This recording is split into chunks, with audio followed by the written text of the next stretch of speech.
So 3 children have died so far this flu season. What do parents need to know about the symptoms for their children? And how do you tell the difference between the other thing that's raging right now is norovirus? Every kid seems to be getting norovirus. Tens of thousands of people are sick with the flu just in time for the holidays. I'm Holly Furford in Atlanta. This is Morning Rush. So far this season, health officials say at least 4.6 million Americans have gotten sick with the flu. And in the last week alone, 10,000 people were hospitalized. Officials say the H3N2 strain is driving most infections this year. The CDC is urging everyone 6 months and older to get their flu shot if they have not already. 4.6 million flu cases across the U.S. since the season began.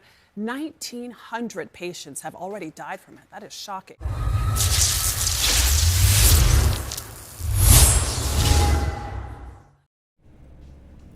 Welcome back, folks. Good to see you again, and thank you for choosing to tune in and join me this evening, this afternoon, this morning, whatever time of day you happen to be watching this latest installment of unwatchable content. And in today's video that no one is going to watch, we are once again reviewing and reporting on the ongoing rising story of Subclade K, and you may be aware already from those few short clips that started this video that the amount of cases since we last reported on this topic has risen from 2.9 and just under 3 million cases reported in the United States to over 4.6 million in less than a week. And we've also seen an increase in deaths, rising to 700 more than there was the last time we reported it. And we heard first out that there are already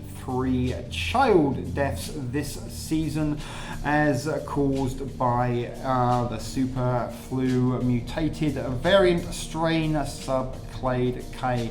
And it is, as you may be aware if you've been following along, or if you are a new subscriber to this channel, we started covering this story just over 5 weeks ago now, when I did discover a few concerning stories coming out of the United Kingdom that this Subclade K had already started to cause a rise in cases in the United Kingdom, had already caused Japan to declare it an epidemic. And at the time we did start to report this, it had yet to really have an impact in the United States. And in the sort of 3 weeks that preceded that first video on this subject, we are now just under 5 million reported cases and under 2,000 deaths. So, you know, I will remind everyone, I'm not here to alarm anybody and tell you to start panicking because there is another pandemic on the way. I am merely reporting on a story that is ongoing and is developing week to week, and we are seeing a rapid increase in the numbers of people being reported that are suffering from this Subclade K SuperFlu mutated variant that this year's vaccine is unfortunately a mismatch for, but experts are telling you that you should still go out of your way to get it. Even though it won't fully protect you from Subclade K, it will reduce your symptoms.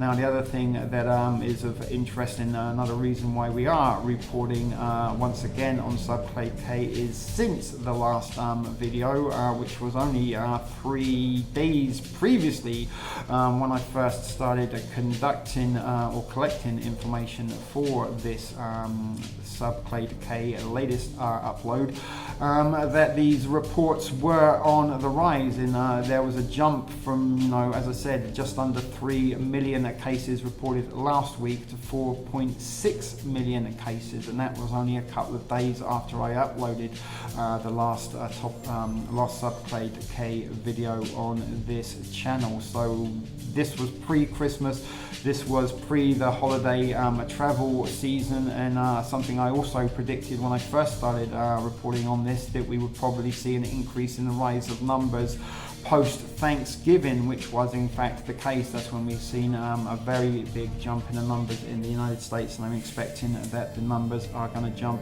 once again significantly higher once New Year's Eve and New Year's Day have come and passed. And as I was saying, you know, I'm not here to alarm anybody or cause any panic and tell you there's a new pandemic on its way. You need to prepare and stock up on toilet paper while you can. I'm merely reporting on this story, as I was saying, and the reason why it's a little bit alarming and concerning to me is because there are so many echoes of the COVID-19 origin story that's dropped around about the same time of year in 2029, and it was by January that we started hearing very alarming news of these cases and deaths and people suddenly dying on the streets of Hong Kong and China. And we are going to hear some news this afternoon, this evening, this morning, whenever you're watching, from Hong Kong, coming out of China, with some disturbing news that nearly 99% of the population of Hong Kong does not have enough immunity to fight back against this local latest strain of influenza. So let's head over to our first article of the day, and I will see you on the flip side for the outro pleasantries. So first up for the articles today, this one comes from everydayhealth.com and actually come out 3 days ago at time of recording. Flu spikes across the United States as surprise a new virus variant drives up cases. VV. I've never come across a VV before. But as we know, guys, if you have been following these Subclade K videos here at NoOneWatchesArDee, that Subclade K is a new influenza A strain and it is pushing infection rates up. But the flu shot still offers significant protection. So you will notice, guys, they are still continuing to read from the same script, and there really is nothing of any new significance within this article other than the amount of cases and deaths that it reports. But the key takeaways say that at least 14 states and Washington, D.C. are reporting high or very high flu activity. The dominant flu strain, a version of influenza, a H3N2 called Subclade K, has multiple mutations that make it better at getting around immune defenses. Not a lie if you believe it. But while this season's flu vaccine is a genetic mismatch, we've heard that every single article regarding Subclade K that I think we have read so far in this series of ongoing videos. But it still can help prevent serious illnesses and hospitalizations. How can they kind of predict that before flu season has really broken out? And until recently, the cases have not been that significant, but flu is currently spreading throughout the United States and likely is to accelerate as people begin to gather for the holidays and children are on school break.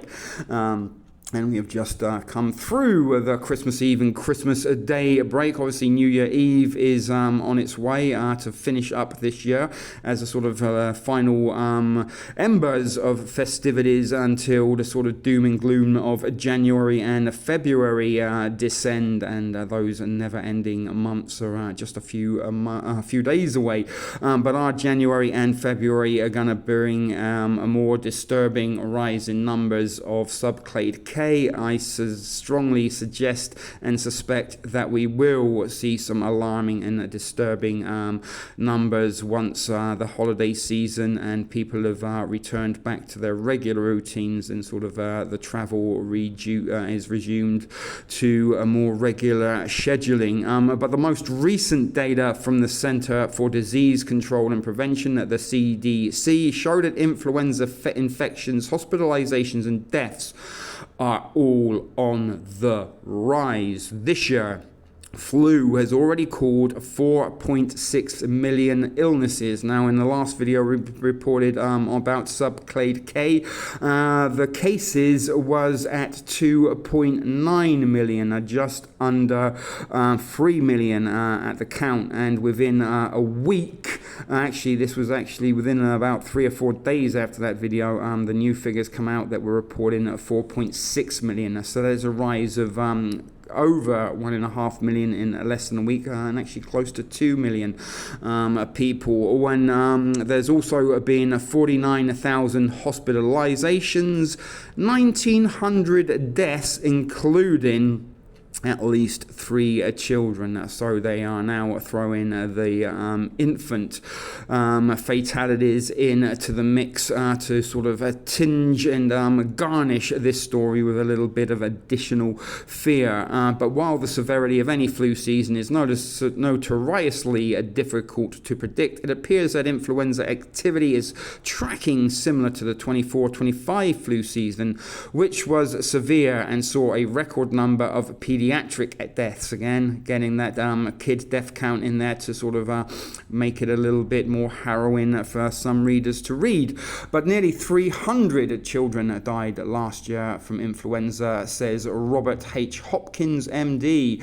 And we're not going to go into his credentials. As I say, they do like to stroke their own trumpets with their list of meaningless credentials if you're outside of their field, really. But it is the latest. In its latest report, the CDC describes overall severity indicators for flu, such as hospitalizations and deaths, as low. But the influenza activity is expected to continue its miserable march forward towards the weeks to come. Although flu activity typically peaks between December and February, the virus season can extend as late as May, the CDC says. So are we going to be in lockdown for Subclade K infections come May? Who can tell? I'm going to sort of place a pretty decent bet that we probably will be, but at least 14 states have very high or very high flu activity. The most recent tracking data shows that the flu-like illness is hitting high or very high levels in 14 states: Colorado, Connecticut, Georgia, Idaho, Louisiana, Maryland, Massachusetts, Michigan, New Jersey, New Mexico, New York, North Carolina, Rhode Island, and South Carolina, as well as Washington, D.C., the District of Columbia, and Puerto Rico.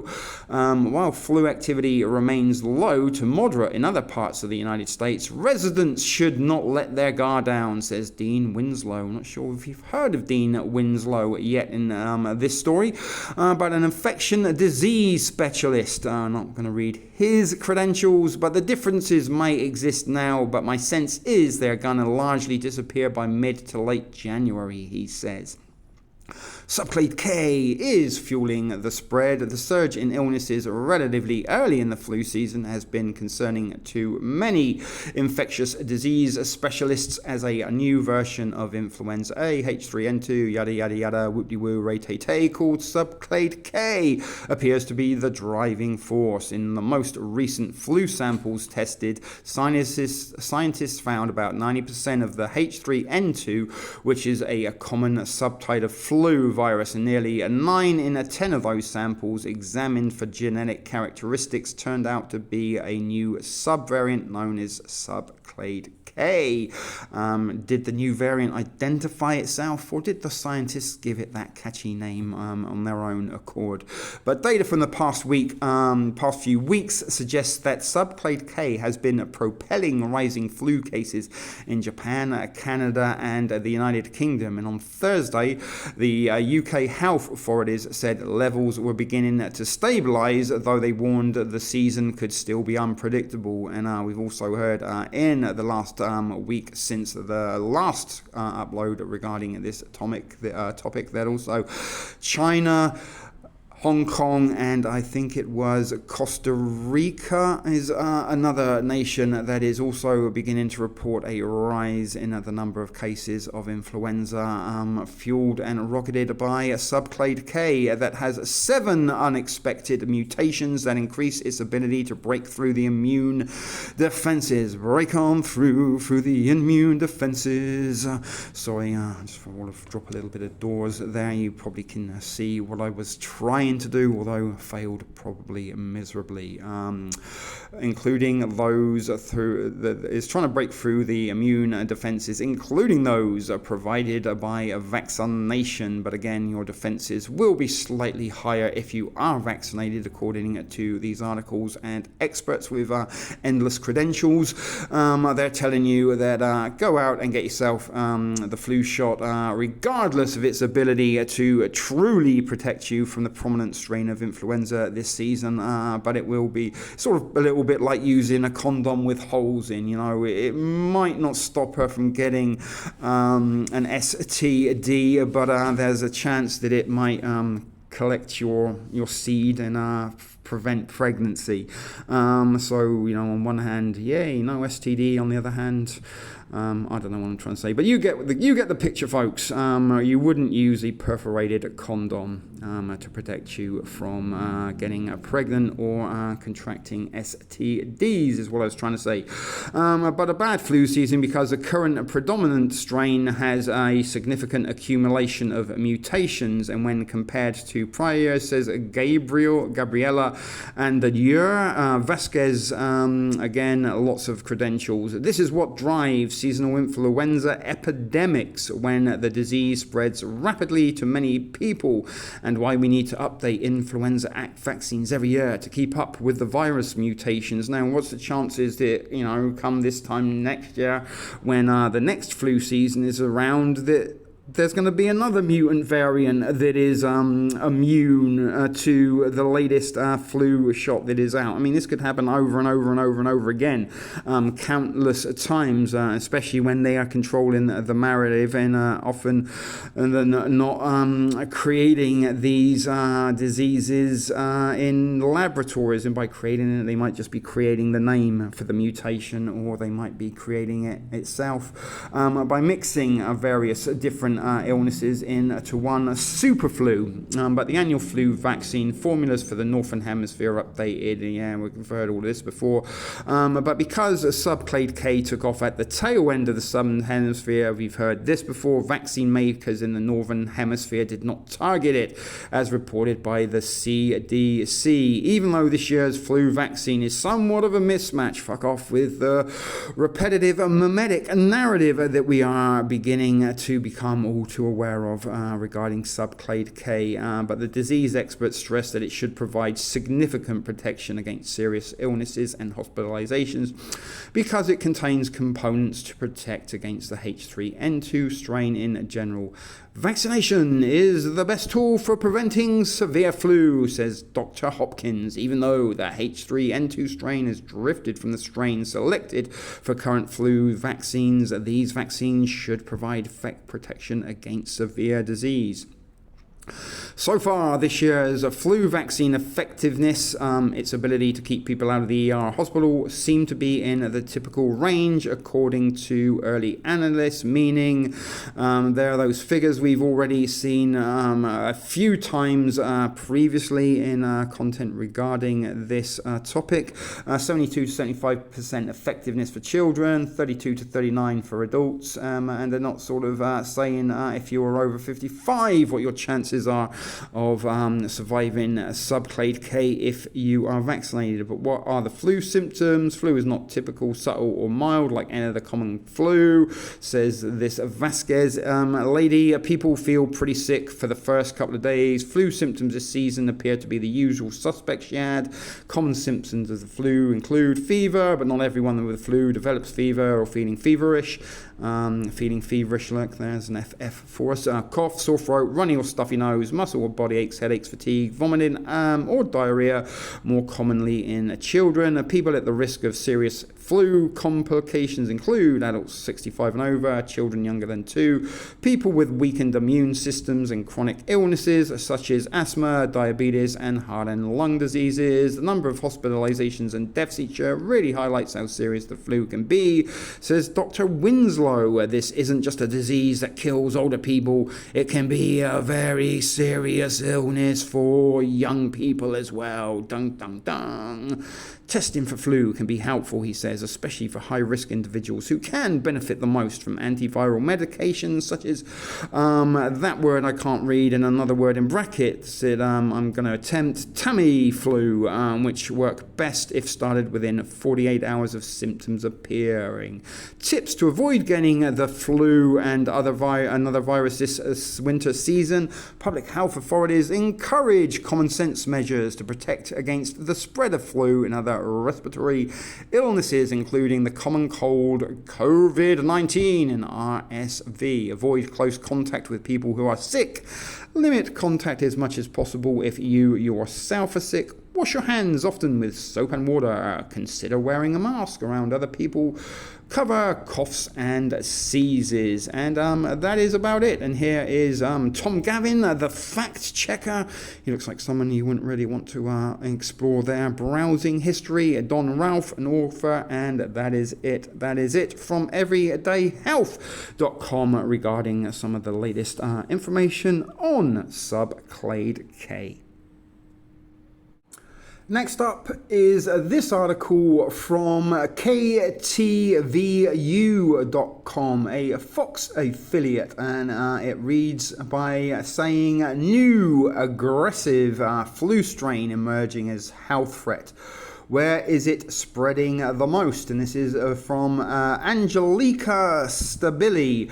And this was published on December the 25th, Christmas Day at 3:58 p.m. Pacific Standard Time, as it starts out by saying a new form of the flu, which is highly contagious and aggressive, is sweeping the nation this season. A mutation of influenza H3N2 called Subclade K has been detected as the culprit in rising global cases, including in the United States. The World Health Organization stated on its website that the K variant marks a notable evolution in influenza A H3N2 viruses, which some say calls into question the effectiveness of this season's influenza vaccine against the strain. The K variant causes more intense flu symptoms, including fever, chills, headache, fatigue, cough, sore throat, and runny nose, according to the experts. Among 216 influenza A viruses collected since 28th of September, 89.8% belonged to Subclade K, a CDC report states. The agency continues to release a weekly influenza surveillance report tracking which states are seeking the most activity for outpatient respiratory illnesses. The 5 things you need to know before getting your flu shot, according to doctors below, are the states and regions within the highest range of reported medical visits, not necessarily confirmed influenza cases as of the weekend in December the 13th. And there is that map for you. I think we saw a similar map in the last video on this subject. But the very high level 1 is New York City. The very high level 2 is New York State. Very high level 3 are New Jersey, Rhode Island, Louisiana, and Colorado. Down to high level 1, Massachusetts, Connecticut, Michigan, Idaho, South Carolina. High level 2, New Mexico. High level 3, Washington, D.C., Maryland, North Carolina, and Georgia. The CDC has estimated that there has been at least 4.6 million illnesses, 49,000 hospitalizations, and 1,900 flu deaths this season so far. But the flu vaccine is, as all of these articles do seem to recommend, is the best line of defense against the virus. An interview with Fox News Digital, Dr. Neil Minar, who has a whole bunch of credentials we're not going to be reading, shared details on the early severity of this emerging flu strain. It is becoming evident that this is a pretty severe variant of the flu. And forgive me, guys, for some reason, the article, there's nothing I'm doing to sort of cut it off at the side there. That is the article itself. It is printed this way. But it is becoming very evident that this is a pretty severe variant of the flu, he said. Certainly in other parts of the world where this variant has been prevalent, it's caused some severe illnesses, and we're seeing an aggressive flu season already. Subclade K is the perfect storm for an aggressive flu season, Minar suggested, as vaccination rates, overall are down, and it is uncertain whether this year's flu vaccine directly addresses this specific mutation. It doesn't. We've heard countless times it is a mismatch, and although it won't protect you completely, it will at least provide you some protection, and will reduce the symptoms should you contract this super subclade K mutant variant influenza strain. But the vaccine is very important to get because it's not perfectly aligned with this variant, but I think that it's also contributing to some degree to the severity of the cases we're seeing. And this is, again, we've only been hearing about these cases for around about 4 or 5 weeks now. So what sort of clinical testing and study have they been carrying out in order to come up with this statement that this season's influenza vaccine, even though it is a mismatch for the latest strain of influenza that is going around, will provide some protection, if not total protection, from this year's flu strain. How are they coming up with this? Are they conducting tests, or is this because they have some kind of prior knowledge? With lower vaccination rates and a variant that in itself seems to be more aggressive, we're going into this flu season with open eyes or something, he said. But Maynard stressed that it is not too late to get the flu vaccine, as peak flu season has not yet arrived.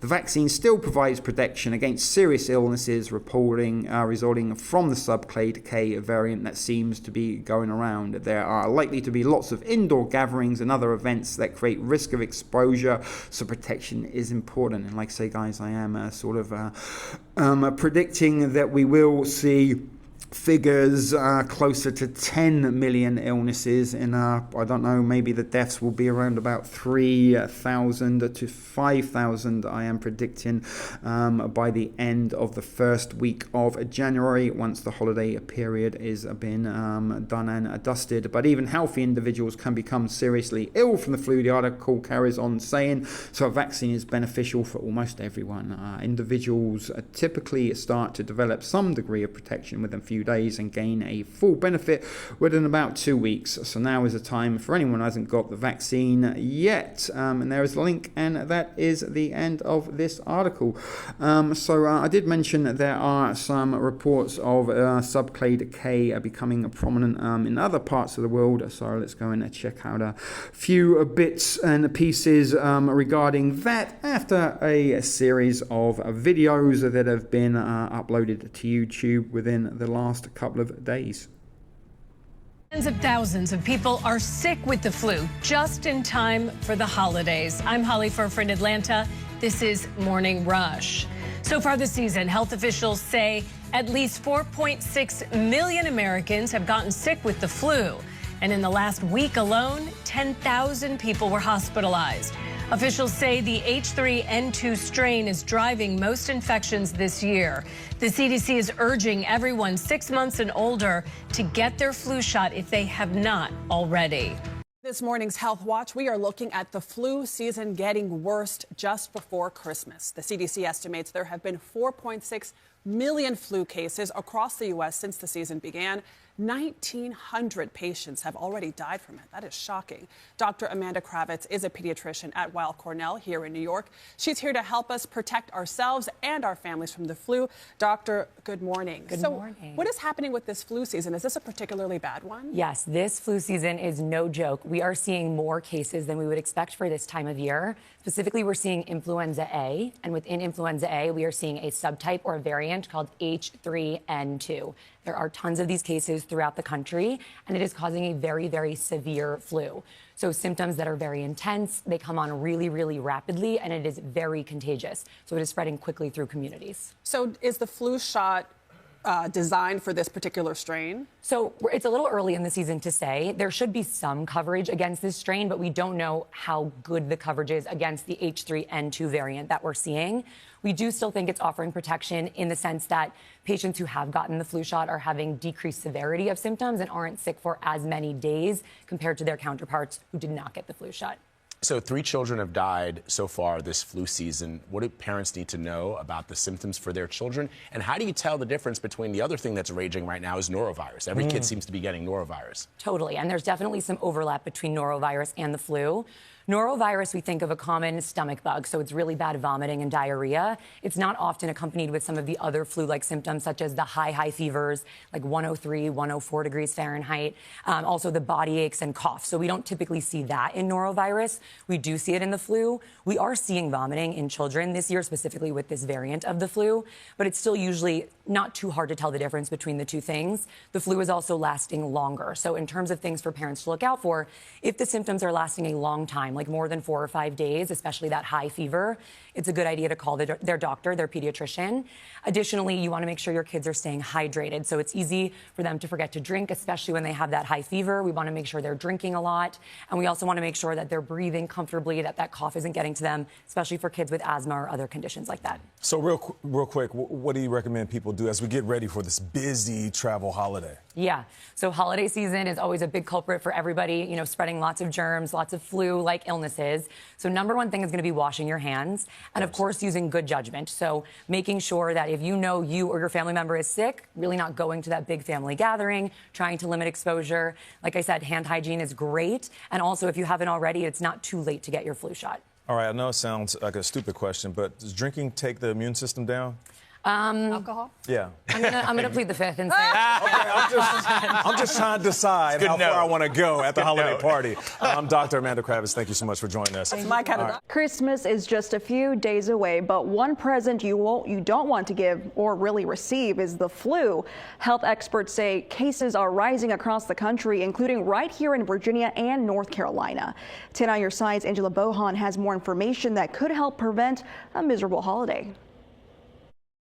Many of you are about to gather around the Christmas tree or the dinner table with family and friends, but local health experts say the peak for flu season is January 1st, just around the corner. I think a lot of times we just think of flu as, get a little fever, I might be bedbound for a couple days, get a couple days off work. But flu is deadly. We had one of our deadliest years in the country last year, and the most pediatric deaths we've had ever in the nation. 288 children died from the flu last season, according to the Centers for Disease Control and Prevention. And just last week, the North Carolina Department of Health and Human Services reported its first pediatric flu death of this season. New data from the CDC shows already 1,900 people have died from the flu nationwide this season, and close to 50,000 have been hospitalized. And that's why Centera Health says it's so important to stop the spread. If you have a fever, sore throat, coughing, you should isolate yourself or at least wear a mask. There is a new strain called Subclade K, but still, experts recommend getting a flu shot.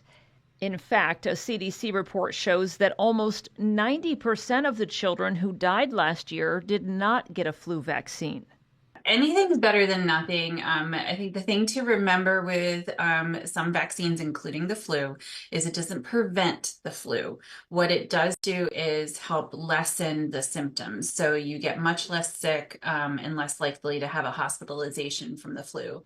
Angela Bohan, 10 on your side. Now, if you are traveling over the holidays, beware. Experts say being in crowded places like airports or celebrating with others indoors increases your risk of being exposed to respiratory viruses. During winter months, experts say we have to watch out for respiratory viruses like COVID-19, flu, RSV, and human metapneumovirus, which causes symptoms similar to a cold.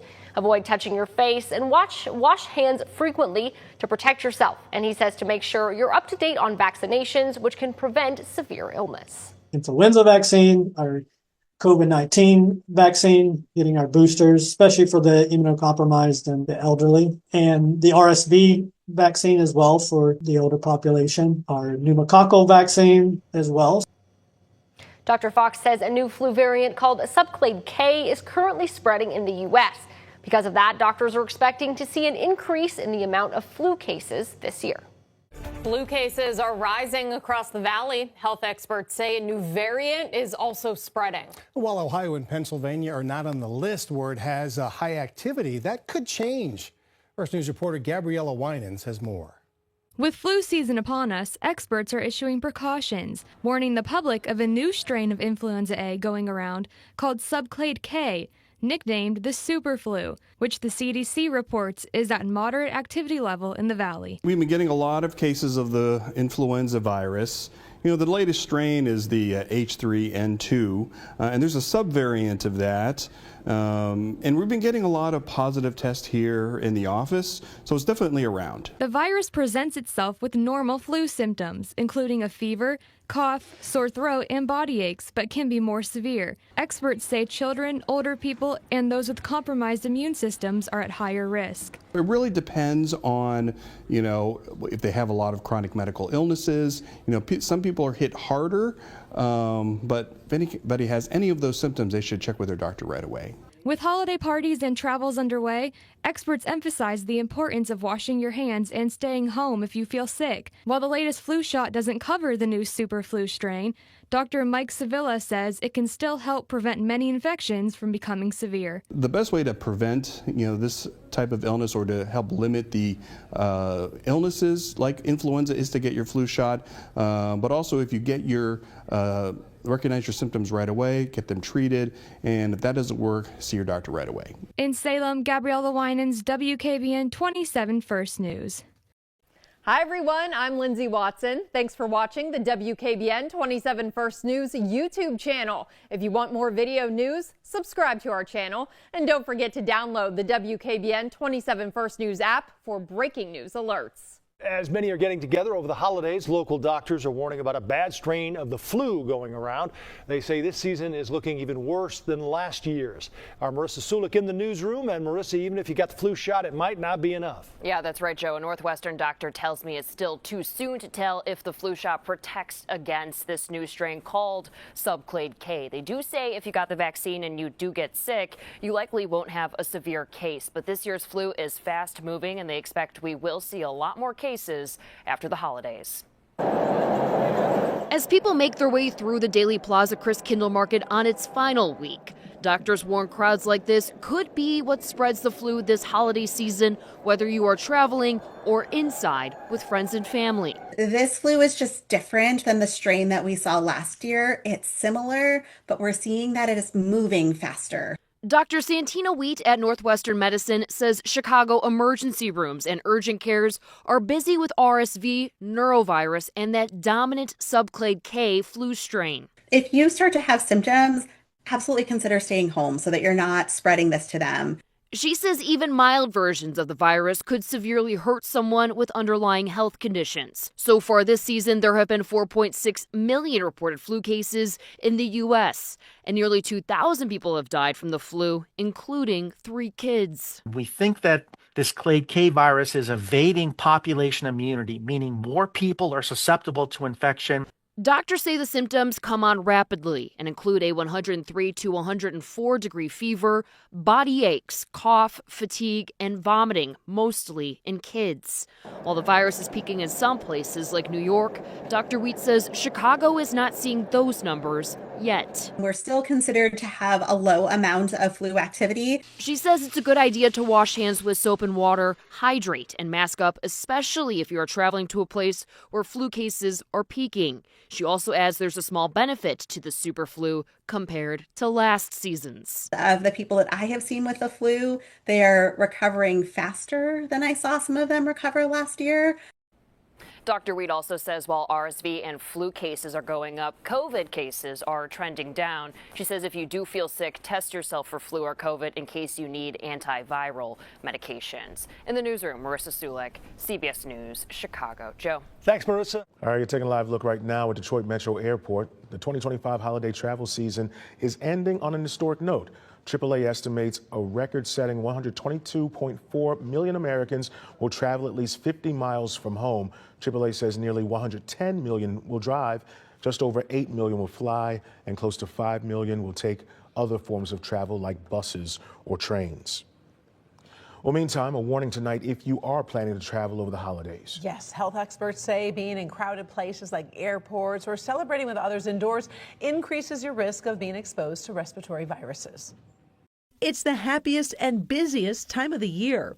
And if you're celebrating the holiday with others or traveling this season, you're at increased risk of catching a winter virus. We are going to be inside a lot more, especially a lot of places right now. The weather outside, as the song says, is frightful. Infectious diseases Dr. Jared Fox with Orlando Health says during winter months, we have to watch out for respiratory viruses like COVID-19, flu, RSV.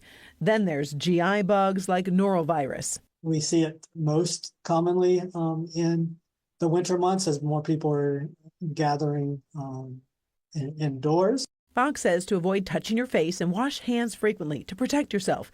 And he says, make sure you're up to date on vaccinations, which can prevent severe illness. Influenza vaccine, our COVID-19 vaccine, getting our boosters, especially for the immunocompromised and the elderly, and the RSV vaccine as well for the older population, our pneumococcal vaccine as well. If you're traveling by airplane or other public transportation, Fox says wearing a mask can help decrease risk, especially if you're seated next to somebody you don't know.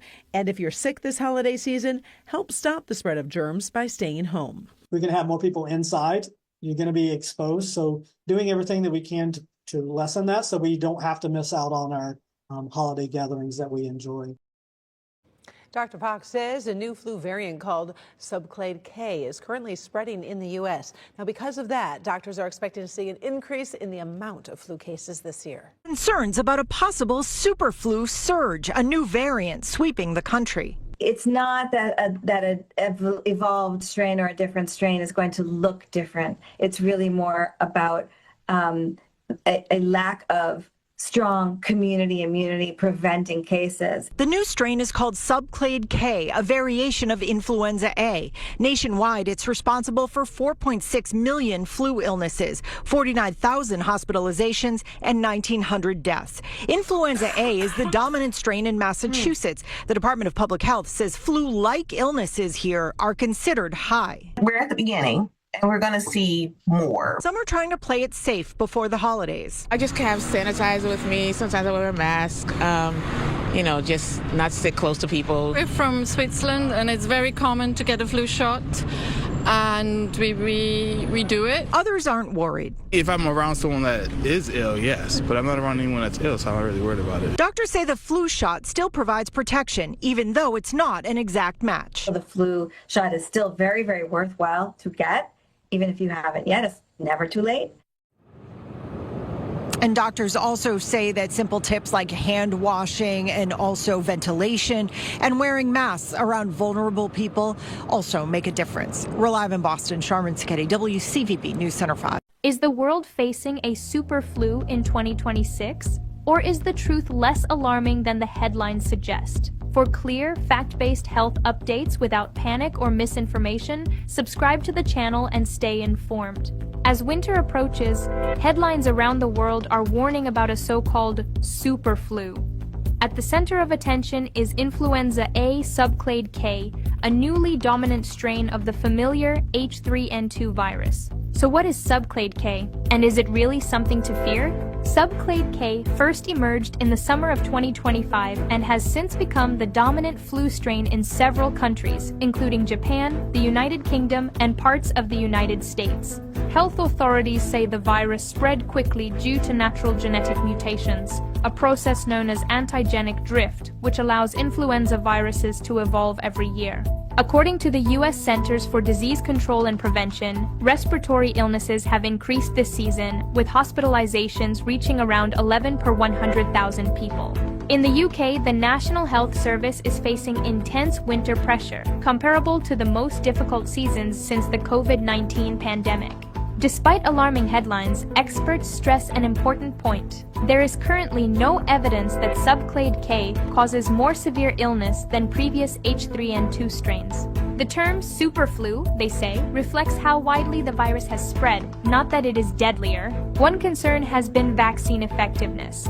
Because flu vaccines are developed months in advance, Subclade K's late emergence meant the 2025 flu vaccine was not specifically designed for it. However, early data is reassuring. Studies indicate the vaccine reduced emergency visits among children by more than 70%, while adults saw more moderate protection, still within the normal range for seasonal flu vaccines. Health experts emphasize that even a partial vaccine match significantly lowers the risk of severe illness and hospitalization, especially for older adults, young children, and those with underlying health conditions. In the United States, CDC surveillance shows that nearly all confirmed flu cases this season are influenza A, with most belonging to the H3N2 family, including Subclade K.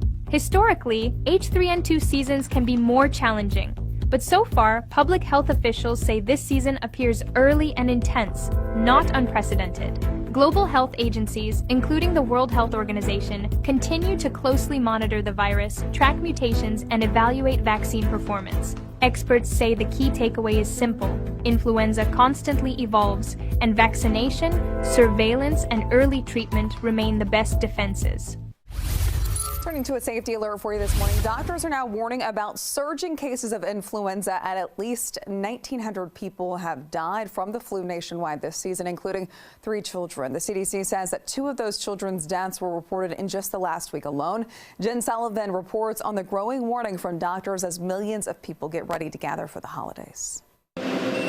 At the D.C. Public Health Lab, doctors are busy testing diseases that could become a public health concern. The really only time that people see us is when there's a public health emergency. Dr. Jocelyn Hauser is the director. She says doctors' offices and hospitals around the country send them swabs collected from patients. We receive those samples and log them into our information system. Those results are then sent to the Centers for Disease Control and Prevention. This year, the CDC is particularly concerned about growing cases of influenza.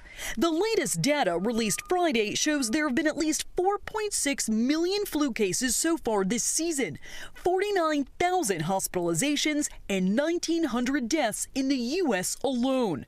The dominant strain causing the surge in illnesses is Subclade K, a mutation of influenza A. We think that this Clade K virus is evading population immunity, meaning more people are susceptible to infection. While doctors in the CDC say the best protection is to get the flu vaccine, Johns Hopkins University professor Andrew Pekosh says this year the shot may not be enough. It has mutations that may allow it to evade some, but not all, of the influenza vaccine-induced protection. As millions of people prepare to travel and gather this week for the holidays, there's growing concern illnesses may spike, and cases are surging around the globe. Children, adults 65 and older, and those with underlying medical conditions are particularly vulnerable to the flu. Medical experts are urging everyone 6 months and older to get the flu vaccine. I'm Jen Sullivan reporting. As many are getting together over the holidays, local doctors are warning about a bad strain of the flu going around. They say this season is looking even worse than last year's. Our Marissa Sulik in the newsroom. And Marissa, even if you got the flu shot, it might not be enough. Yeah, that's right, Joe. A Northwestern doctor tells me it's still too soon to tell if the flu shot protects against this new strain called Subclade K. They do say if you got the vaccine and you do get sick, you likely won't have a severe case. But this year's flu is fast moving, and they expect we will see a lot more cases after the holidays. As people make their way through the Daily Plaza Christkindl Market on its final week, doctors warn crowds like this could be what spreads the flu this holiday season, whether you are traveling or inside with friends and family. This flu is just different than the strain that we saw last year. It's similar, but we're seeing that it is moving faster. Dr. Santina Wheat at Northwestern Medicine says Chicago emergency rooms and urgent cares are busy with RSV, norovirus, and that dominant Subclade K flu strain. If you start to have symptoms, absolutely consider staying home so that you're not spreading this to them. She says even mild versions of the virus could severely hurt someone with underlying health conditions. So far this season, there have been 4.6 million reported flu cases in the U.S., and nearly 2,000 people have died from the flu, including 3 kids. We think that this Clade K virus is evading population immunity, meaning more people are susceptible to infection. Doctors say the symptoms come on rapidly and include a 103 to 104 degree fever, body aches, cough, fatigue, and vomiting, mostly in kids. While the virus is peaking in some places like New York, Dr. Wheat says Chicago is not seeing those numbers yet. We're still considered to have a low amount of flu activity. She says it's a good idea to wash hands with soap and water, hydrate, and mask up, especially if you are traveling to a place where flu cases are peaking. She also adds there's a small benefit to the SuperFlu compared to last season's. Of the people that I have seen with the flu, they are recovering faster than I saw some of them recover last year. Dr. Wheat also says while RSV and flu cases are going up, COVID cases are trending down. She says if you do feel sick, test yourself for flu or COVID in case you need antiviral medications. In the newsroom, Marissa Sulek, CBS News, Chicago. Joe. Thanks, Marissa. In your health news tonight, December flu cases are tracking slightly higher compared to November, with a recent uptick in reported cases and lab confirmations. Joining us now is Dr. James Antone from Monroe Carroll Jr. Children's Hospital at Vanderbilt. Dr. Antone, thanks for being here. Thank you for having me. Well, we're in such a busy time of year, immersed in holiday shopping at stores and high traffic areas, attending holiday parties and large gatherings. Does that put the average person at substantially higher risk for the flu this year? Yes, we see a lot of true flu transmission over the holidays when people gather indoors and are in close contact with each other. So we expect to see quite a bit of flu transmission over the holidays. Well, Metro Nashville right now reporting slightly under the state average for flu cases, but I'm sure it's no reason to let your guard down right now. How can we protect ourselves? First and foremost, getting vaccinated. We know that getting vaccinated helps prevent severe influenza and those who would otherwise be hospitalized or have to go to the emergency department. And then all of those things that worked really well during the pandemic, washing your hands, staying at home when you're sick, avoiding others when they're sick are all ways to help prevent flu from transmitting during the holidays. And once you're exposed, is there really much you can do on your end other than wait and see if you get sick? Absolutely. We have antivirals that work very well in treating the flu. They can decrease how long you have flu symptoms and prevent influenza-related complications such as pneumonia and ear infections in children. The key with these antivirals is that the earlier you treat, the better they work. So if you have flu symptoms, contact your provider or get tested in order to get one of these antivirals. Well, I know you're on the pediatric side of things. Excuse me. Are you seeing any of the numbers trending the same as in adult cases? I know thankfully we haven't had any flu-related deaths this year. Flu tends to trend the same in children and adults, and we know that transmission between children and their grandparents is also linked pretty closely. So we're seeing the same thing in kids with a small uptick, but it's a matter of when, not if, with flu this year. All right, certainly a reason to stay vigilant this holiday season. Dr. James Antone, thank you so much for your time. Thank you. Health officials are sounding the alarm as a new flu strain surges across the U.S. and around the world. This new strain is driving millions of illnesses and tens of thousands of hospitalizations this season, with activity rising just ahead of the holiday peak. Scripps News business and tech correspondent Maura Barrett live in Denver for us on this. And Maura, so officials are tracking this. What exactly are they looking at, and who are they saying is most at risk? Right, so this is the Subclade K variant of the typical flu virus that we see. And so it's been identified in the U.S., across the pond over in the U.K. and other countries, and it's spreading really quickly. And the key problem here is that this variant is a different genetic makeup than the flu vaccine that was given to people this year. And so it's not going to the vaccine's not going to totally protect against this strain of the virus. Now, in terms of at-risk populations, it's the ones that we typically see that are more susceptible to illness. So young children, older adults, pregnant people, the immunocompromised, they're the ones that are going to see risk of more severe flu complications. And when we talk about how fast this virus is spreading, this flu is spreading, we've seen millions of cases already reported, 4.6 million cases, 49,000 hospitalizations, and 1,900 deaths. Now, the hospitalizations and deaths, doctors say, is kind of at the same point statistically that we see most years. It's really that number of cases that's concerning in terms of the high transmission. And that's something that might be impacted by lower vaccination rates. But ultimately, epidemiologists, doctors that we've heard from have basically called out this isn't necessarily going to make people more sick if you've been vaccinated, but that more people will get sick because the vaccine doesn't completely protect against this virus, if you're able to follow that. But basically, you'll want people to look out for fever, cough, fatigue, body aches, those types of symptoms. And in children specifically, they're seeing with this strain is increased GI issues as well, Holly. Oh, and we know that a lot of people traveling this time of year, it's the holidays, people get together with friends, family, they get on airplanes in crowded airports. So what's the best way to stay healthy, even as we're seeing a number of flu cases grow? So this might not help for right now if you're getting on a plane today or tomorrow, but it's important to go and get your vaccine for this year. Doctors are saying even if this year's vaccine is not a perfect match for this exact strain, it still does reduce those severe outcomes. You'll avoid hospital, you'll avoid death, and it's strongly recommended for anyone 6 months and older to go and get vaccinated. The thing is that we're seeing with this high transmission rate is the fact that just 130 million Americans were vaccinated for the flu this year. That's less than half of the total population, and that's down 10% compared to this time last year. So that's why there's this concern about the transmission. In addition to going and getting your vaccine, doctors say do all of those standard preventative steps. Wash your hands, stay home when you're sick, maybe pull out your face mask to cover your mouth, because this is a droplet risk virus that gets spread if you're going to crowded areas like an airport or a train station. And those are things that you should keep in mind, obviously, through the end of the year and the holiday season, but going deeper into winter as well, Holly. That we all have all those masks left over from the pandemic, and it doesn't look so weird to wear one. So if you can, you can.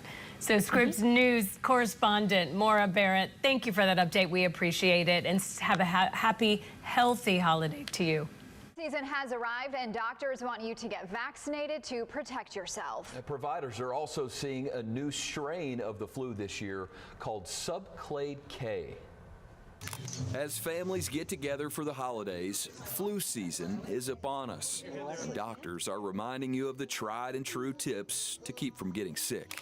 Usual things like wash your hands, stay home if you're sick, you can still social distance, and if you need to wear a mask, that helps prevent spread as well too. While flu numbers aren't necessarily up in our area, they are on the rise in other parts of the world, possibly indicating a rough season ahead. Flu numbers, especially in the U.S., are not really up at the moment, but we've looked at different places like Japan, the U.K., and Canada.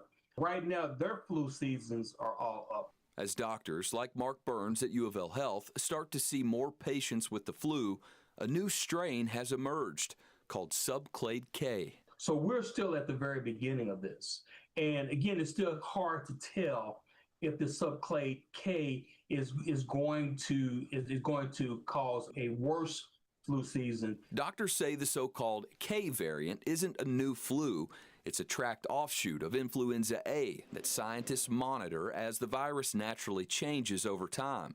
Subclade K is one of the versions circulating this season, but it causes the same flu symptoms like fever, chills, aches, and chest pain that doctors see every year.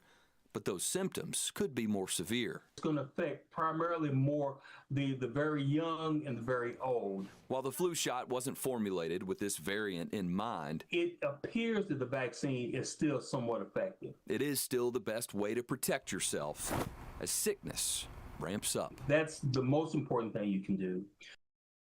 And flu cases have been on the rise, and with so many people getting together for the holidays, it could get even worse. A lot of gathering indoors. The CDC says 4.5 million people have been infected. Rhea Torres has more on ways to stay safe.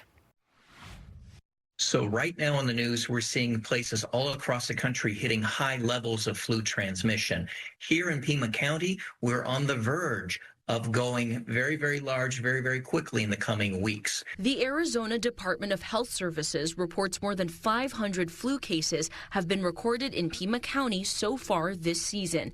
Despite the viral and deadly Subclade K, Pima County's numbers are lower than last year. But Dr. Andrew Saul from the Pima County Health Department says he's still concerned. It's still too early to know how bad flu will be this season. There are no normal years. When it arrives with a bang and people get sick. The unpredictability has Pima County health officials on edge, especially since Subclade K has already infiltrated communities across the U.S. and other countries in Europe and Asia. While Arizona's illness activity rate remains minimal, Arizona gets a lot of visitors from high-activity areas, and people from Tucson may travel out of town. Dr. Saul says prevention is always better. Remember to wash your hands and cover your cough. That basic etiquette's critical. But more importantly, if you're sick, please stay home, especially if you have fever. You might be able to power through, but your grandma or your newborn nephew might not. Dr. Saul says the annual flu vaccine is your best protection against the virus. While the vaccine does not cover the Subclade K strain, he says it is still an effective way to mitigate the harsh symptoms of the virus, not just for the person who gets the vaccine, but also for everyone around them. Influenza does not discriminate. You might be healthy, but remember, you too can get infected and carry it to someone who is more vulnerable than you. So part of our civic responsibility, we ask you to help protect those you love and the most vulnerable in our community. Hopefully everybody can be safe, but enjoy your family. Well, it's time for your weekend wellness, and doctors are warning that your trusty humidifier may actually be making your cold and flu symptoms worse. The condition known as humidifier lung can cause symptoms lasting days, weeks, or even lifelong chronic health issues. Joining us now to discuss is Fox News medical contributor, Dr. Nicole Saphier. Great to see you this morning, Dr. Saphier. Okay. So this is a real problem. That's right, humidifier lung. It may sound a little silly to you, but it is a real inflammatory condition. We call it inflammatory pneumonitis. And what can happen is when you're using humidifiers regularly throughout the house, especially the ultrasonic ones, it can aerosolize bacteria, mold, other microtoxins that can also then produce an inflammatory reaction in your lungs. Now, I can tell you guys, this is a huge issue, especially in the wintertime when people have their humidifiers going because of all of the dry air from the heating systems. But there are some things that you can do to try and prevent this. One of the big things is you want to make sure you're keeping those humidifiers clean. You don't want to be using tap water. I know it's easy to just put it under the bathroom sink or whatever it is, but tap water actually can contaminate it quickly. You want to go and get the jugs of distilled water from the store to be putting in the humidifiers. You want to be washing your humidifiers at least once a week. If you just look at the manufacturing recommendations, they will tell you how to do it. And one of the big signs is if you are coughing a lot at home, but it seems to get better as you go out and do your day, but then you come back home and you're coughing again, huge red flag, guys. So you need to clean your humidifier and you need to do all the things that you just said. What if somebody is watching right now and they go, oh no, I think I have what Dr. Saphier is talking about. What should they do besides cleaning the humidifier at that moment? So the first thing is, if you think that your coughing is worse when you're around the humidifier, why don't you just try 24 hours, take away the humidifier, see if it gets better. Because this is an inflammatory condition, not necessarily an infection from the humidifier. But by the way, especially if you're immunocompromised, you can get infections from your humidifiers as well, which is why keeping them clean and using distilled water is so important. Take the humidifier away. See if the cough gets better in the next couple of days. If it does, I mean, there's your answer right now. But if you continue to have a cough, go see the doctor. They may order some imaging because inflammatory pneumonitis has a very classic pattern on a CT scan. And sometimes it can take steroids and other things, but definitely removing the humidifier is the first step to combating this inflammatory condition. Really quick, if you keep your fireplace on all the time, Me.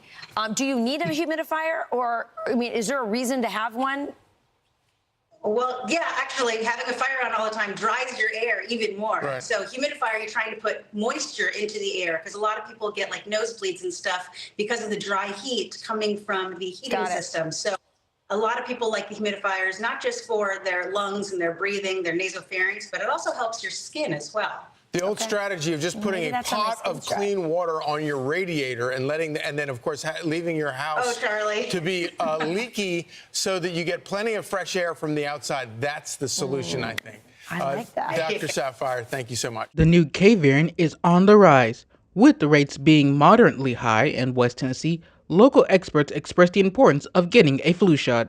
Well, it's so important to get a flu shot because we sometimes think of flu as just a common illness, but it can be very severe and have very severe outcomes, especially for those who are over 65 and young children. So the flu shot, even if it's not perfect, is still going to offer you a lot of protection and help you stay healthy this season. Local residents in the community shared their own thoughts on getting their flu shots. Yes, I did, because of my health. And I would normally get the flu without the flu shot. So I've been good and taking it every year. Yes, sir, I did. Well, actually, I was advised by my primary doctor to do so. And the reason he did that, he says once you get over 60, it's very important to take like flu shots, pneumonia shots, you know, those things to help protect you. For more information on how you can get your flu shot and better protect yourself against this new variant of the flu, you can check out our website at NBC39.com. Jay Green, 39 News, Jackson.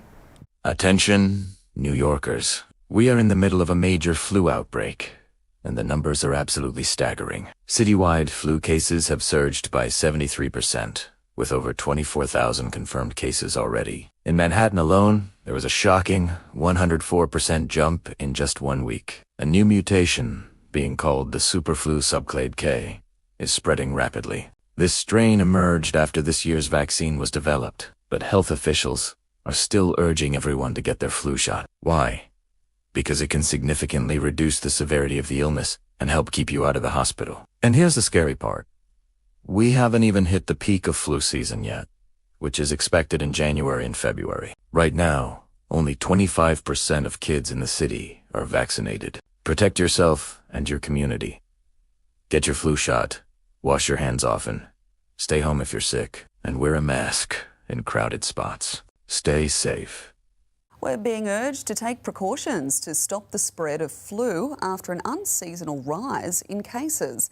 A new strain known as Subclade K is believed to be behind the surge, with thousands of Queenslanders struck down in the lead up to Christmas.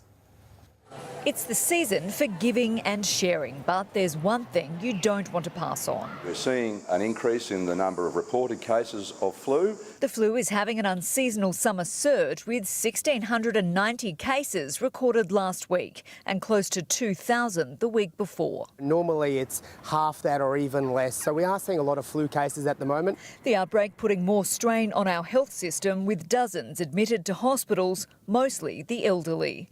The unseasonal surge has been blamed on a new strain out of the Northern Hemisphere known as Subclade K. It's been prevalent in the US and UK, where hospital admissions for the flu this month have reached record numbers. It's a slightly different flu, and that means protection from vaccination and past infection isn't as effective. It means even if you were vaccinated this year, you're not entirely covered, but your symptoms may be milder. There's a range of symptoms people can get with the flu, even gastrointestinal type symptoms like diarrhoea. As we do our last minute Christmas shopping and spend time with loved ones, we're being urged to take precautions to stop the flu from spreading. If you are gathering and someone's potentially symptomatic or infected, then do that in a safe way. Outdoors, ventilation, the risk is that high at the moment. We need people to take steps to reduce that risk of transmission. If you haven't been vaccinated this year, it's not too late for some protection. Many are still eligible for a free shot via the National Immunisation Program. Ebony Cavallaro, 9 News. Muy buenas noches a todos en sus casas. Comenzamos el programa con esta noticia que es bastante alarmante, sobre todo si es que no se toman precauciones para poder nuevamente, imagínense, llegar a lo que no queremos definitivamente, que es una pandemia. Pero ya estamos en este estado de emergencia epidemiológico, ¿verdad, doctor? Estamos con el doctor Marco Almerí, que es experto en salud pública, que justo el día de hoy nos va a revelar los mitos y verdades de la nueva gripe H3N2. Buenas noches, doctor. Buenas noches, Laura, a ti, a todo el público que nos acompaña en estas horas. Sí, estamos muy preocupados, no solo nosotros, los países del primer mundo, los del hemisferio norte, están sus hospitales en alerta roja y sí, hay alerta epidemiológica también en Perú y de eso vamos a conversar. Así es, yo estuve escuchando que esta es una variante de la influenza y le quiero preguntar en esta primera mito y verdad, si es que es más peligrosa que el COVID. ¿Es mito o verdad? Es medio mito, medio verdad, y déjenme explicar por qué, porque dos caras feas ha tenido la pandemia del COVID. Por un lado, la alta mortalidad, muchos muertos, y por otro lado, el colapso del sistema de salud. Así es. Este nuevo brote epidémico de la influenza no tiene la mortalidad que sí tuvo el COVID, es decir, el número de muertos. Pero ¿esto puede provocar el colapso de nuestro sistema de salud? Sí, sí puede. Nuevamente. ¿Por qué? Porque lo estamos viendo en países del primer mundo que son potentes en cuanto a su sistema de salud. Hay largas colas, falta camillas en emergencia, falta camas en hospitalización, y nosotros con el sistema de salud que tenemos, si tuviéramos esa cantidad de infectados, seguramente que también colapsaríamos.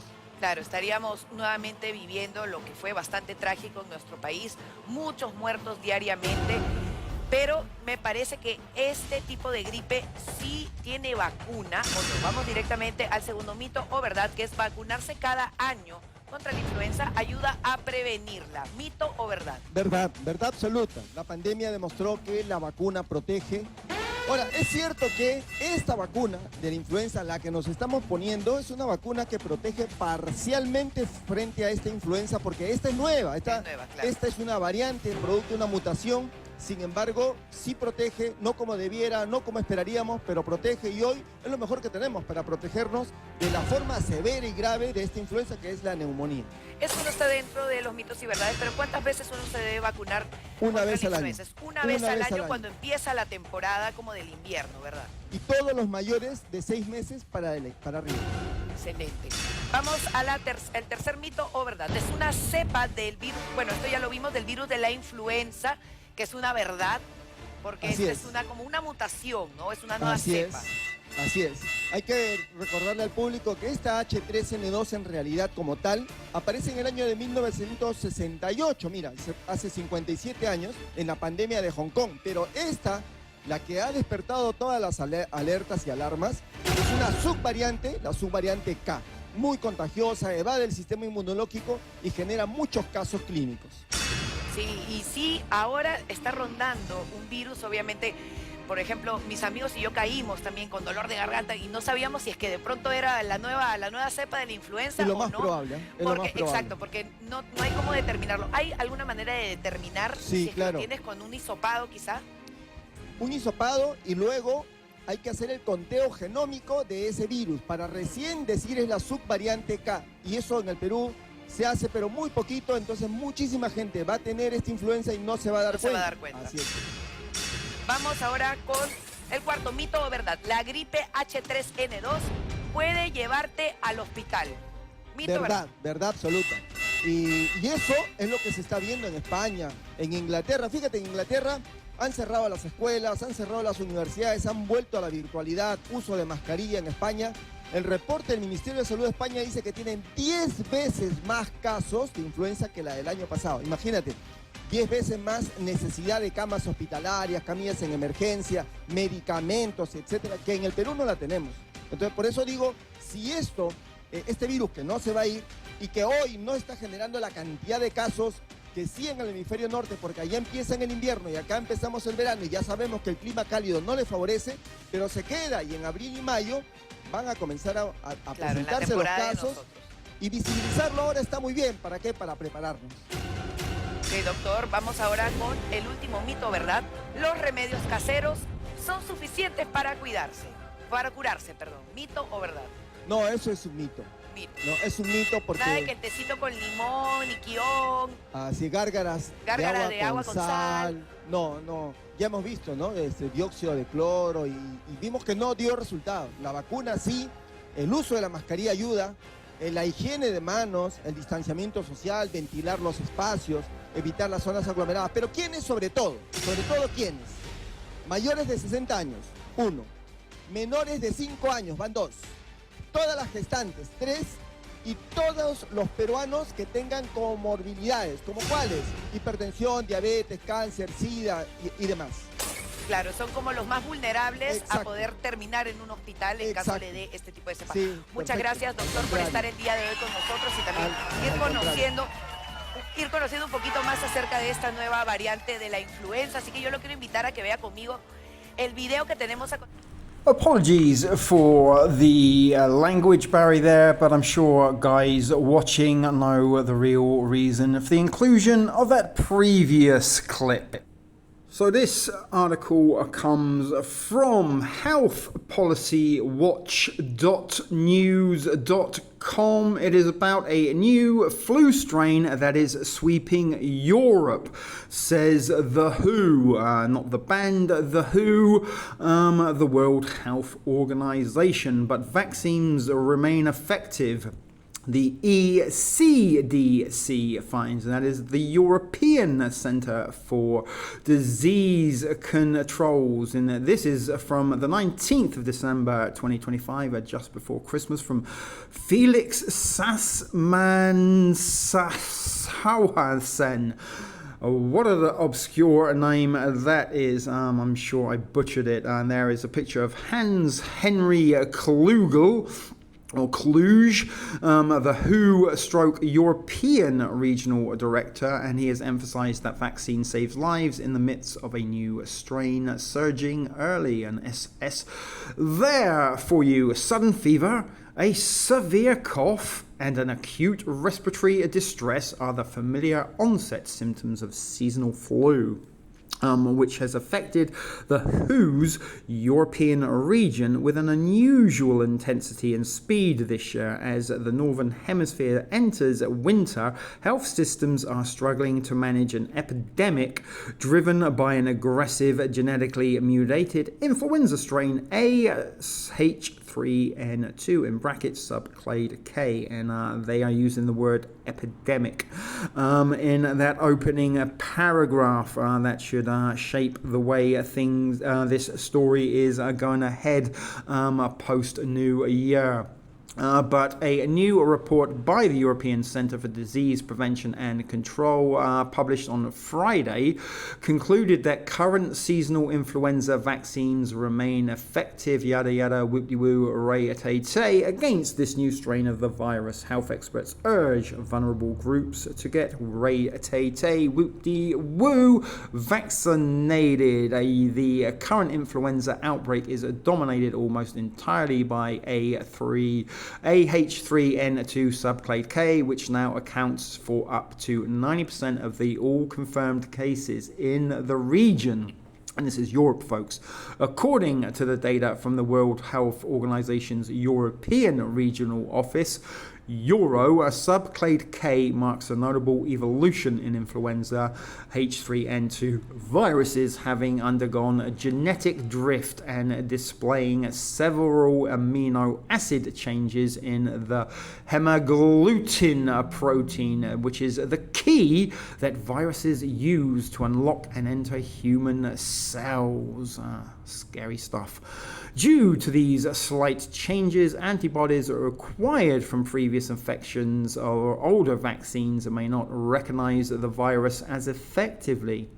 Flu comes around every winter, but this year it's a little different, stated Hans Klausch of The who is the regional director for Europe, in a press release on Wednesday. Although there is no evidence that it causes more severe disease, Kluge explained that the small genetic variation in the virus places enormous pressure on the health systems because people have not built up an immunity against it. the flu season gains early momentum. There is a map, and I believe the sort of darker shade of blue is the most highest number of cases, with a sort of mid-range blue being an average range, and the grey ones are places that so far have had no reports.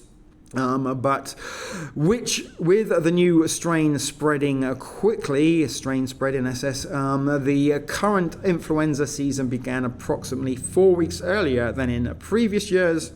High or very high activity is now being reported in at least 27 of the 38 countries being monitored by the WHO European region. So there you go, folks. More than half of the countries in the World Health Organization's European region are having high or very high activity for Subclade K in Europe.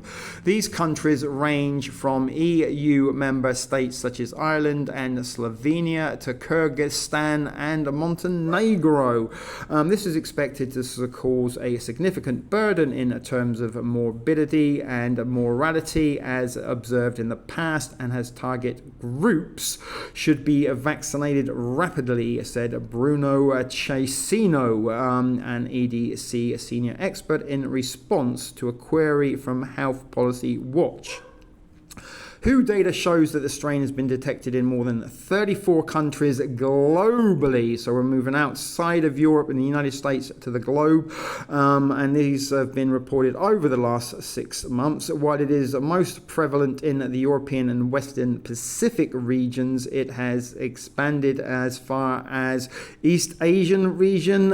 Since October, AH3N2 Subclade K sequences have also been reported in Nepal, India and Thailand. Both India and Thailand extremely overly populated nations, and also sort of nations that don't always have the best hygiene in certain parts of those countries. But it is also being reported in the World Health Organization African and Eastern Mediterranean regions. Eastern Mediterranean regions is a nice way of saying the Arabic world. But vaccines, this article goes on to say, as many of the as many as all of the other articles we have contained within these Subclade K streams are suggesting they are the primary shield against severe illnesses, and with cases expected to continue rising, likely peaking in late December or early January. Protecting the most vulnerable is paramount. Public health authorities are emphasizing urgently that vaccination is the most important protective measure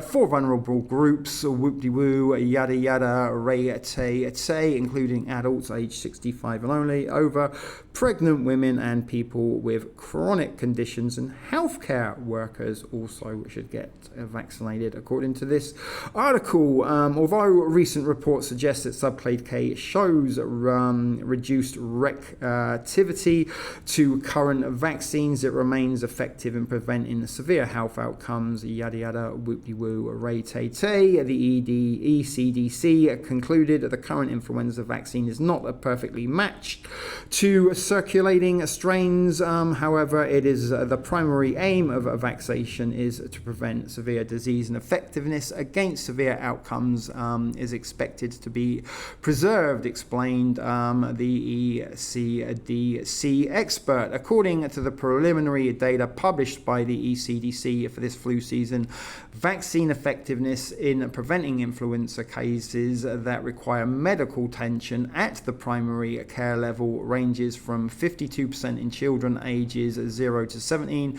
57% in adults 18 to 64, and for the critical group of individuals aged 65 and older, it was not possible to estimate vaccine effectiveness separately. Due to the low number of influenza cases so far far considered in the study. The ECDC experts emphasized, moreover, that the findings rely on small sample sizes from 9 participating countries and have low statistical precision, wide confidence intervals. Efficiency could fluctuate as the season progresses. According to an ECDC analyst released only this week, vaccines significantly cut hospital administration rates in the last 2024-2025 season, and modeling a study that seasonal flu vaccines were 70 to 75% effective at preventing hospitalization admissions among children aged 2 to 17 and 30 to 40% effective in adults using a computer simulation. The analysts estimated that vaccine programs prevented 26 to 41% of flu-related hospitalizations among adults over 65 across the European Union. Low vaccination rates remain a public health concern within the EU. Only Denmark, Portugal and Ireland met the 75% target for older adults during the reporting period. The ECDC projects that a 75% vaccination rate can prevent up to 3/4 of flu-related hospitalizations, significantly reducing the strain on public health. Influenza vaccination rates for high-risk groups in other EU countries remained below WHO targets in the past season, as ECDC data from the most recent available season shows that the overall median influenza vaccine coverage for adults 65 years and older was only 43%. The scale of the challenge is huge. Recent interim data from Germany's Robert Koch Institute, RKI, for the 24-25 season found that flu vaccination coverage among German adults aged 60 plus declined from 39.7 since 2021, the first year of the COVID pandemic, reaching its lowest level in over 17 years. And at the same time, a severe flu season constrained hospital staff and capacity in an already overburdened health system. Combating the flu requires a multi-layered approach. Experts underline slowing transmission requires proactive public health and social measures alongside the vaccination, says the WHO. These steps proven effective during COVID-19 pandemic include staying at home if unwell, wearing a mask if public if symptomatic, maintaining regular hand hygiene and improving indoor ventilation. The European health systems have decades of experience managing influenza, says Klaus, striking a note of optimism alongside the WHO, warning we have safe vaccines that are updated annually and we have a clear playbook for protective measures that work. And I think that is all of it for now. So there you go, guys. And just to inform you and provide a disclaimer, this is intended as informational purposes only and is not intended as any medical advice. So let's head over for one last article from China regarding the state of Hong Kong, and then we will be wrapping this up. So this time we are heading to China to read an article from the South China Morning Post. It came out a few days ago at time of recording. As SuperFlu spreads worldwide, how can Hong Kongers protect against it?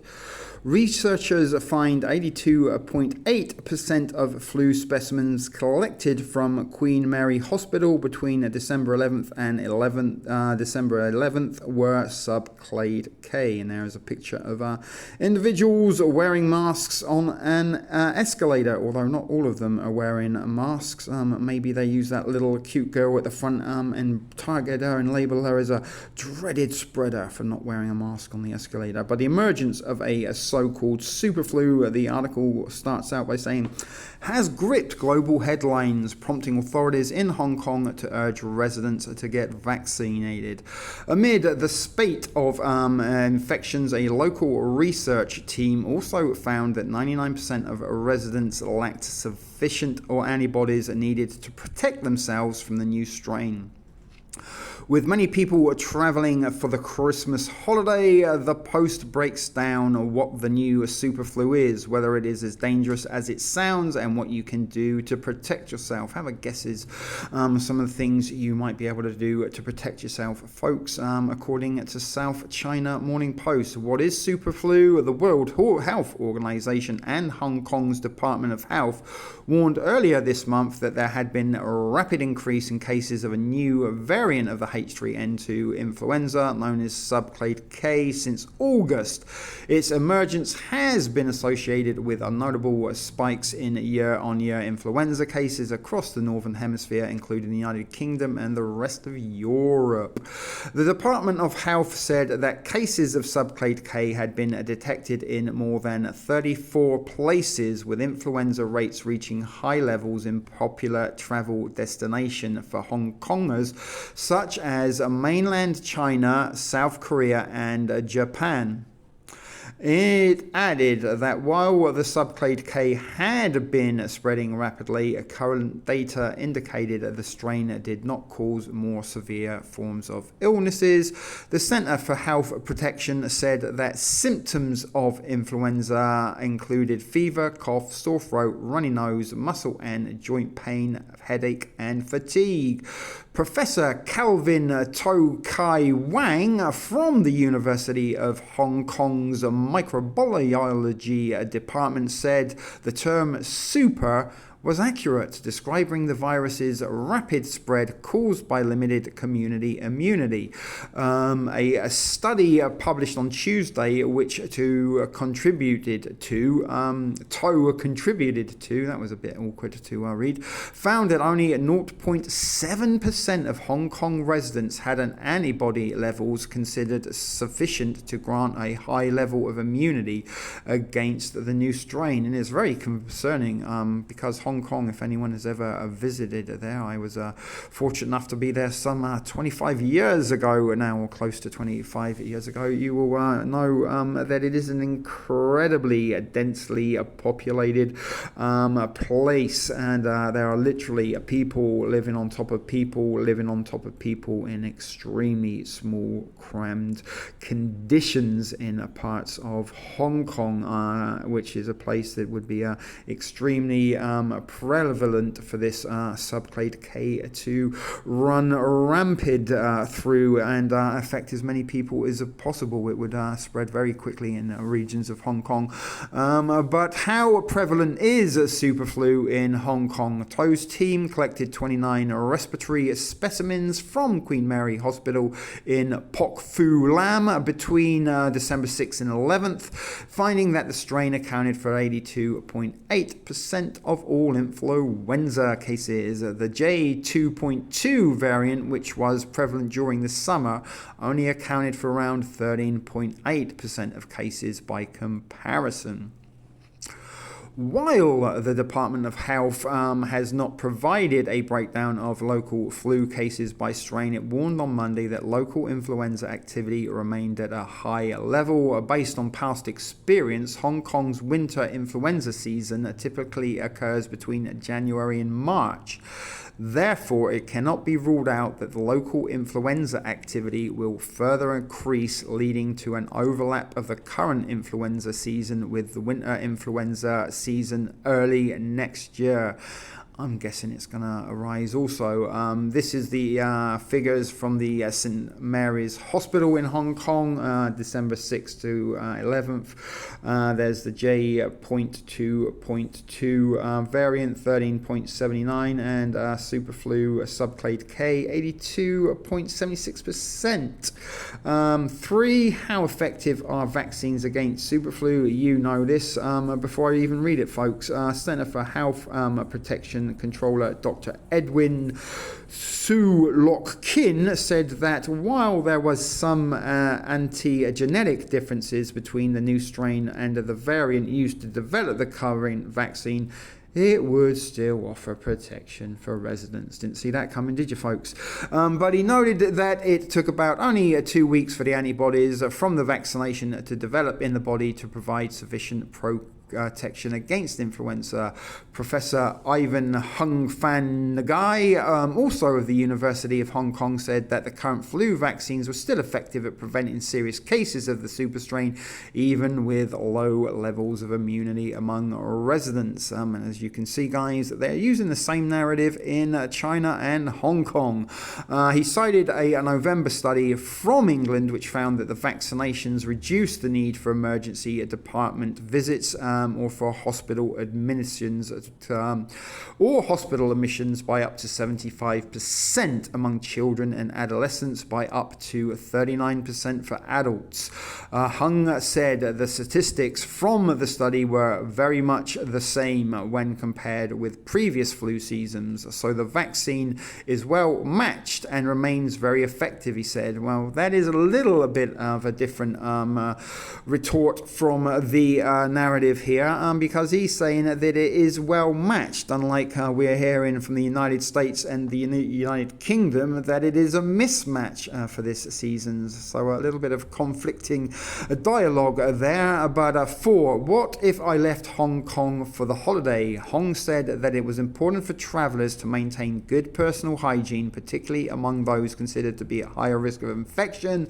He advised everyone to wash their hands frequently when going out and recommended that people wear masks if they were using public transport. The academic said that if someone suspected that they had developed the symptoms, they should immediately take a rapid test to confirm they were infected. Rapid tests can be found at most pharmacies, he noted, and Hung said confirmed patients should try to see a doctor who could prescribe them antiviral medicine. And is that all of it? No. Goodness, it's a horrible one to read. I think this is actually another article, but we will read it. Seems we scrolled down this far. Over 99% of Hong Kongers have a low immunity against SuperFlu, say researchers. This come out on the 23rd of December. There is a picture of a young child and a mother pushing a toddler in a stroller, and they are all wearing masks and look to be the only people around in what could possibly be a subway station or maybe a shopping mall. But more than 99% of Hong Kong residents have low immunity against the new SuperFlu, a term of researchers has found as they urge the public to get vaccinated against the rapidly spreading strain. Despite the low level of immunity among the city's population, the team from the medical faculty at the University of Hong Kong on Tuesday assured residents that the current vaccines were still effective at preventing the spread of infection. These data serve as a clear alert for Hong Kong, said Professor Calvin To Kai Wang from the university's microbiology department. With influenza A cases rising and new variants emerging, we must reinforce the message that the vaccine is the most effective way to prevent infection. Cases of Subclade K, a strain of the H3N2 influenza A virus, making the headlines overseas and is being dubbed as a superflu, have been increasingly rapidly around the world since around August, according to the Hong Kong's Department of Health. The new strain has been associated with large surges in influenza cases across the Northern Hemisphere, including UK, China, Canada, and the United States. The university's research team said that among the flu cases detected at the Queen Mary's Hospital in Pok Fu Lam from December 6 to 11, more of 82% were found to be the new strain. And we're not going to continue reading much more of this, but those with antibody levels considered sufficient to grant a high level of immunity against the new strain fell sharply to just 0.7% they found for the J2.2 B.2 variant, and about 26.7% of the cases had a high level of immunity. Toe said that while the severity of Subclade K was about the same as that of other strains of influenza, it was super because of its ability to spread rapidly amid low levels of immunity in the community. And as we have established from these articles, that 99% of Hong Kong has low immunity, so I'm almost certain that this strain of H3N2 Subclade K is going to spread rapidly throughout Hong Kong in the coming days and weeks. But it could cause very serious infections, particularly in high-risk groups such as children, the elderly, and immunocompromised, he said, and the immunocompromised, he added. Citing a recent study in England, Professor Ivan Hung Fan said that the current flu vaccines were still effective at preventing serious cases of the new super strain, even with the low level of immunity among residents. And there's a little bit of Hong Kong propaganda for you. A couple of doctors in white coats looking down on you with a banner or an advertisement for Subclade K H3N2 vaccine protections. And that is actually Professors Ivan Hung on the left and Calvin Toe on the right. So those are the individuals that have been providing the information for these articles. They have and it goes on to say they've urged the public to get vaccine amid the rapid spread of the new SuperFlu. The study published in November found that vaccinations reduce the need for emergency department visits and hospital admissions, and there are those figures we've heard before. Hung, an infection disease specialist, said the statistics from the study were very much the same when compared with previous seasons, so the vaccine is well matched and remains effective, he said, which is again a differential in the narrative coming out of Hong Kong, that their vaccine over there is matched for this particular strain, and the majority of Hong Kong residents who have a low immunity are being urged to go and get it. Anyone who believed to have symptoms should take a rapid test. We heard that before. And let's just scroll down to the bottom, and that is the bottom. So what did it say there? I'm pretty sure a doctor would be able to prescribe antiviral drugs which are effective when administered within 48 hours of developing symptoms. So there's some news coming out of China regarding Hong Kong, and 99% of its population has a low immunity, and the SuperFlu is already spreading rapidly there. So there's a new destination to add to the map if you are sticking pins in places that are becoming infected by Subclade K. So let's cut it short and head back to the virtual basement to wrap things up.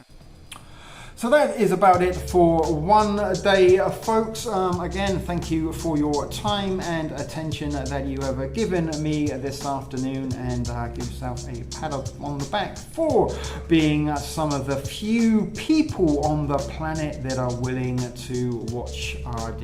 Your viewership is greatly appreciated by me, and without those few plucky regular offenders who keep coming back for more unwatchable content, I'd have probably stopped making watchable content altogether. So you guys are the ones that are fueling this channel in contemporary times, as much as the ongoing story of Subclade K. So as always, folks, make of it what you will, and remember, I am not a medical expert. I have no medical expertise, and therefore cannot advise you on what to or what not to do during this season of influenza cases being on the rise. It is your body and your choice. You can only be the one who can determine what is right for you and how you to proceed to navigate your way through this year's influenza season, but also remember that do not be too harsh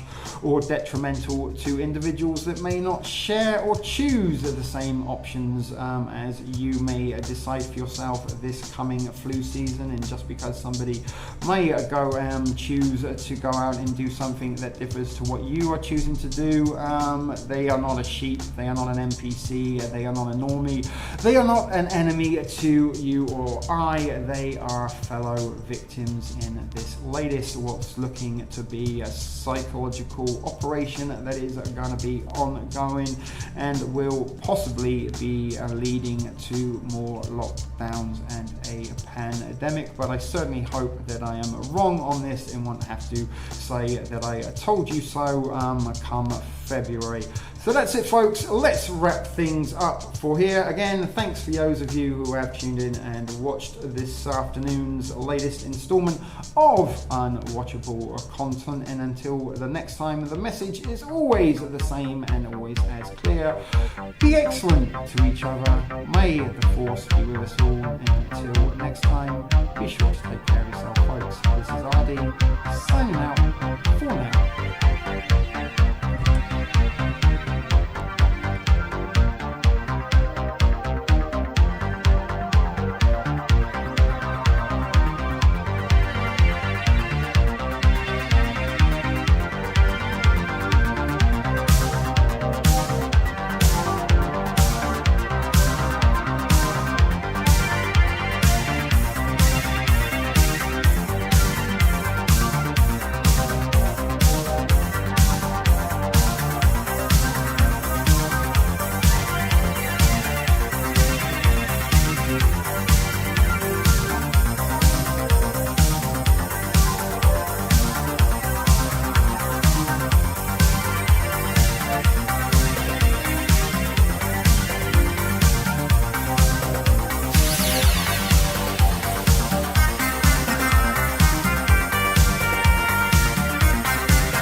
Sit, Ubu, sit.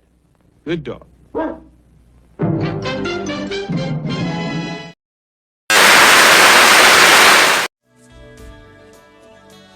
Be excellent to each other.